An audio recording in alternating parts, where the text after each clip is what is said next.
Let's press the button. Here. Are we live? We are. Hi, I'm Ted Nelson here with the help of James Risberg, and today I'm going to talk about my philosophy work over the last 60 years.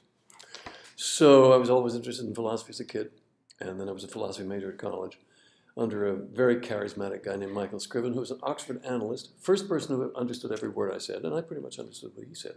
He was very awesome about language and the Oxford School of Analysis, which makes most philosophical questions, after Wittgenstein, makes most philosophical questions linguistic questions as distinct from existential questions.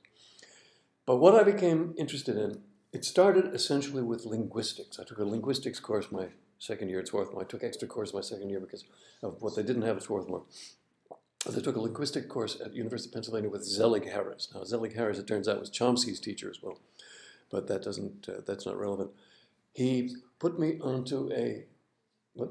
Slow down. Oh, I talked too fast. Okay, he had me read a book.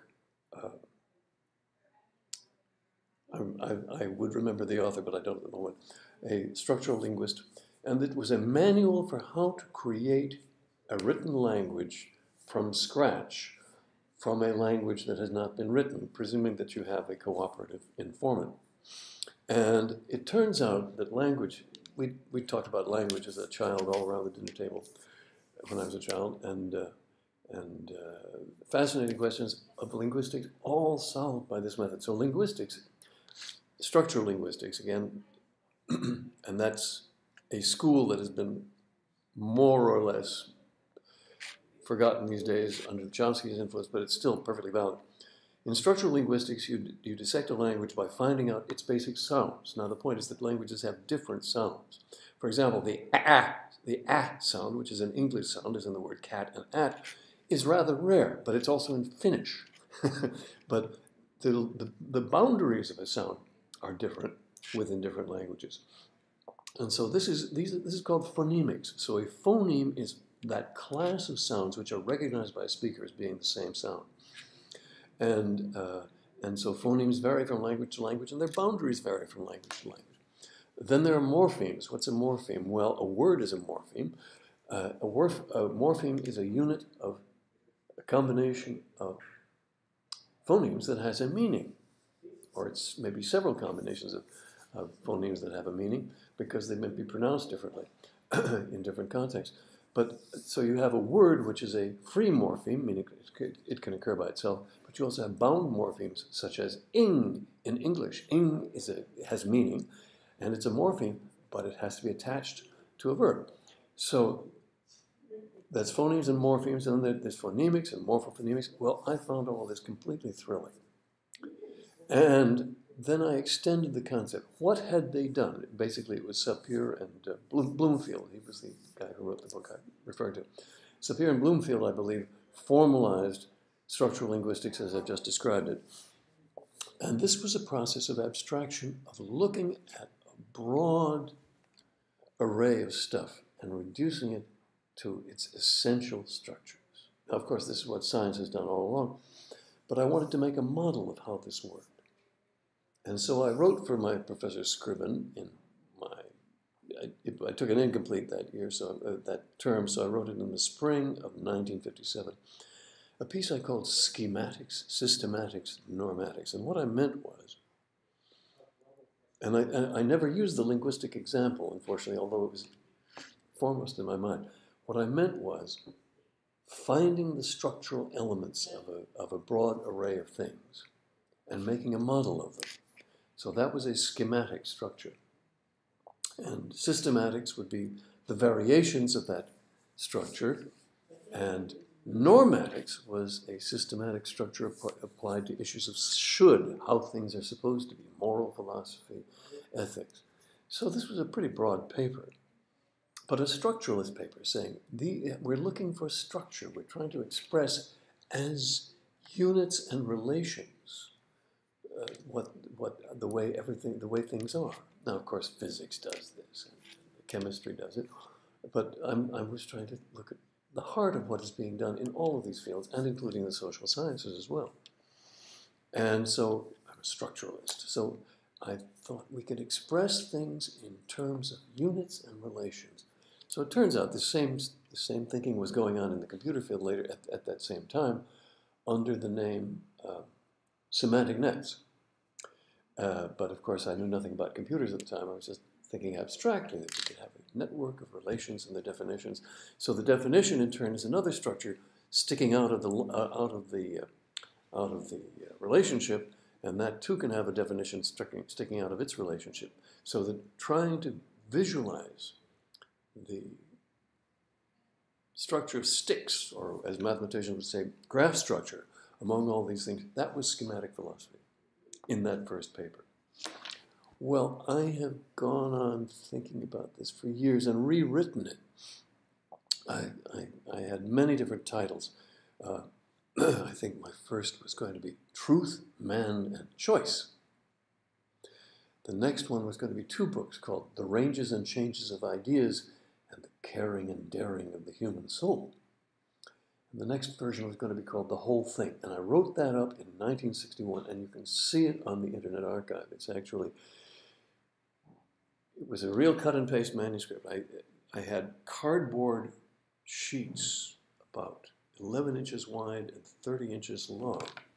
And I hand wrote and typed and had carbon paper all stuck to this by staples.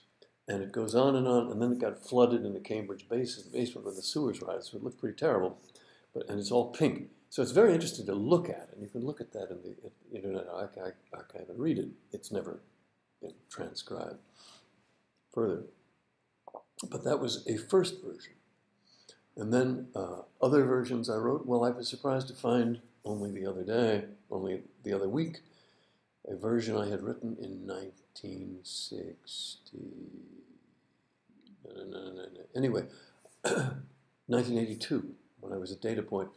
And I've never taken a weekend. I've worked hard all my life. Never taken weekends, rarely. And at night I would go into the office and work on my own stuff. So this was a philosophy work done in 1982 at Data Point, and it's called Schematic Structures, I believe. And that is very dense and extremely well written, and I only discovered it recently, but it's now at the Internet Archive. And it attempts to define it attempts to create a language for the discussion of complex issues. Wouldn't it be nice if everybody could have the same language for discussing complex issues? Oh, that would really simplify everything, wouldn't it? So I proposed a number of terms. I can't remember most of them here. And then I found another version. There are 2 more schematics books on the Internet Archive if you search for schematics that I wrote in between. So again, now let me just outline the philosophy without citing those books, which you might or might not want to read. Here's the issue. When you think about any subject and try to express it in words, you're reducing it to a structure. That structure is a structure of words. Now, the words could be expressed as lines, and then the definitions could be expressed as lines and nodes, and so that gets more and more complicated. But essentially, you're talking about a structure. So the issue is, 1, abstraction. Abstraction, a gesture in my hands out of the picture. 1, abstraction. When you look at a number of things, then you see similarities. And what you abstract from them is a structure. So that is a schematic of some kind. How do we represent that? Well, in words, in pictures. So that's, and in other forms of representation. There are many, many forms of representation. I have a book called Forms of Representation, which, not by me. And what are the implications and connotations of this structure? Well, if let's say the structure is a religion, then the implications and connotations are ways that you should behave. If the structure is a normatic system, that is a system of norms. By the way, I didn't coin the word normatic. I thought I did. Then it turned out it was used 100 years ago, 150 years ago, the same way, to mean those things which involve shoulds, what you should do, moral philosophy, ethics, and rules. So rules of what you should do. Now that's a normatic structure. So laws are a normatic structure.